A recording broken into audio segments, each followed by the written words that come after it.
ეს განსაკუთრებული გადაცემა გვაქვს, იმიტომ რომ სტუმრად ყავს თბილისის პირველი მერი ბატონი თამაზვაშაძე და განსაკუთრებულია იმიტომაც რომ პირველად ხდება რომ ქალაქის პირველი მერი და მერობის კანდიდატი ამ არჩევნებზე ფაქტობრივად ამ გადაცემის ფორმატში ვლაპარაკობთ, იმიტომ რომ სხვა დროს ასეთი შემთხვევა არ ქონია.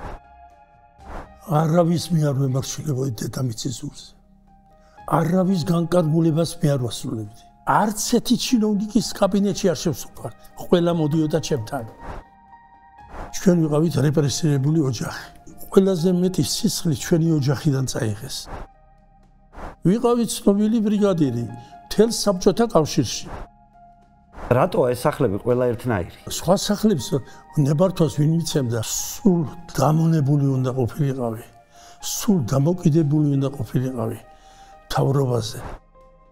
სამ დღეში მე მოგიძებნი ქალაქის მერს. ამჯერდება მოძებნა, მე მინდა შედიყო ქალაქის მერი. ეს ნაძირანა, უნამუსო, კაცსათ აქცია ზვიად გამსახურდია, ამხელა თანამდებობა მიცა და როგორ მოიქცა. ყველაზე დიდი ჯილდო საქართველოში ეროვნული მოძრაობის დროს მიღებული მაქვს. ამაზე უმაღლესი ჯილდო არავის დედამიწის ზურზე არ მიუღია. რა არის ეს ჯილდო?